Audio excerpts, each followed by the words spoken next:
तो next factor, next condition, फिर से वापस आ गए हैं वीडियो पे। तो नेक्स्ट फैक्टर और नेक्स्ट कंडीशन का जो जिक्र कर रहे हैं उसमें हम लोग अब बात करने जा रहे हैं प्रेशर की। किसकी? प्रेशर। ठीक है, हिंदी में कहें तो दाब। अब इस प्रेशर का क्या मामला रहता है केमिकल रिएक्शन के साथ? तो जो प्रेशर होता है, कुछ ऐसी कंडीशंस होती हैं जैसे some reactions takes place by applying pressure is necessary for them to conduct reaction। कुछ ऐसी रिएक्शंस होती हैं जिनको कराने के लिए कुछ वायुमंडलीय दाब या फिर कुछ एटमॉस्फेरिक प्रेशर की रिक्वायरमेंट होती है कि अगर इतना प्रेशर नहीं होगा तो जो रिएक्शन होगी वो पॉसिबल नहीं होगी, रिएक्शन मुमकिन नहीं होगी। तो अमोनिया जैसे कंपाउंड को बनाने के लिए, अमोनिया जैसी गैस को बनाने के लिए अधिक मात्रा में एटमॉस्फेरिक प्रेशर की रिक्वायरमेंट रहती है। जितना ज़्यादा प्रेशर होगा उतना ही ज़्यादा अमोनिया की यील्ड होगी। तो अमोनिया, अभी जब हम लोग क्लास फर्स्ट ईयर में जाएंगे, क्लास 12th में जाएंगे, क्लास 10th में भी अमोनिया की प्रिपरेशन है, लेकिन उतनी डीप में नहीं है, क्लास फर्स्ट ईयर में, क्लास 12th में है। तो एक साइंटिस्ट ने इस चीज़ का जिक्र किया था, उन्होंने अपना एक लॉ दिया था, उनका नाम है ली चैटेलियर, या फिर हिंदी में कहें तो ला शातेलियर का एक नियम है। उसी के बेसिस पे ही ये कॉन्सेप्ट क्लियर हुआ कि अगर किसी भी चीज़ की या किसी एक पर्टिकुलर कंपाउंड की अगर हमें यील्ड या उसकी खपत को बढ़ाना है गैस के फॉर्म में, अगर गैस के केस में बढ़ाना है तो हम उसके जो एटमॉस्फेरिक प्रेशर है उसको इंक्रीज़ करेंगे, प्रेशर इंक्रीज़ करेंगे, टेम्परेचर डिक्रीज़ करेंगे, कैटलिस्ट का इस्तेमाल करेंगे। ठीक है, ये कंडीशंस हैं जो उन्होंने बताई थी। ये हम लोग जिक्र करेंगे जब हमारा वो वक्त आएगा, जब हमारा वो समय आएगा।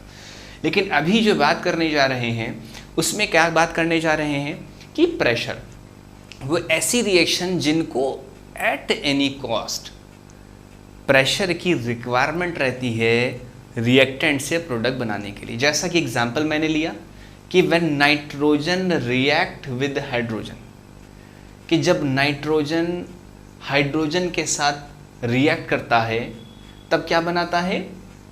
अमोनिया बनाता है। कि जब नाइट्रोजन हाइड्रोजन के साथ रिएक्ट कर रहा है, अब यहाँ पर कंडीशन क्या आ गई? अंडर हाई प्रेशर, ये कंडीशन आ गई।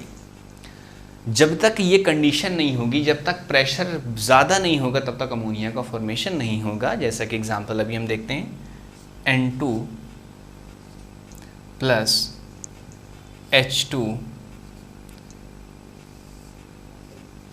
नियर अबाउट 200 to 900 atm, 200 से लेके 900 एटमॉस्फेरिक प्रेशर तक हम यूज़ करेंगे जब हमें नाइट्रोजन को और हाइड्रोजन को कंबाइन करना है और अमोनिया का फॉर्मेशन करना है। किसका? अमोनिया गैस का। बैलेंस नहीं है, बैलेंस कर लें तो N2 प्लस 3H2 और यहाँ पे 2 लगा दें क्योंकि यहाँ पर नाइट्रोजन 2 थे, हाइड्रोजन भी 2 थे, यहाँ पर एक नाइट्रोजन था, हाइड्रोजन 3 हो गए, 2 से मल्टीप्लाई कर दिया, पूरी रिएक्शन बैलेंस हो गई, तो रिएक्टेंट से प्रोडक्ट बन गया।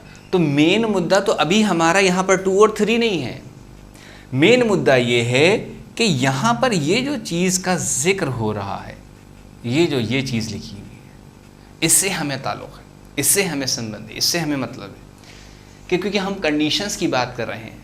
क्योंकि जैसे जैसे ये कंडीशंस हम समझते जाएंगे वैसे वैसे अभी आगे आने वाला जो हमारा नेक्स्ट टॉपिक है वो टाइप्स ऑफ केमिकल रिएक्शन है। क्योंकि जो टाइप्स हैं केमिकल रिएक्शन में, उसमें इन्हीं सारी कंडीशन का, इन्हीं सारी फैक्टर्स की जो बारीकियां होंगी, जो पॉइंट होंगी, वो स्टडी करेंगे। क्योंकि अगर हमने कंडीशंस नहीं समझी, अगर हमने फैक्टर्स नहीं समझे, तो हमें उनके टाइप्स को स्टडी करने में, समझने में काफ़ी दिक्कत होगी। तो खैर, तो यहाँ पर जो बात हो गई वो हो गई कि जब नाइट्रोजन हाइड्रोजन के साथ कंबाइन हो रहा है और अमोनिया का फॉर्मेशन कर रहा है अंडर हाई प्रेशर। ठीक है, सबके दिमाग में बस आनी चाहिए, कॉन्सेप्ट एकदम आसान से लेकर बता रहे हैं। फिर भी अगर कोई दिक्कत हो, कहीं पे कोई डाउट हो, तो मेरे प्लेलिस्ट में जाकर चेक करेंगे, चैनल की प्लेलिस्ट में जाएंगे और चेक करेंगे। फिर भी अगर कोई सवाल रह गया है तो कमेंट में आप पूछ सकते हैं। ठीक है,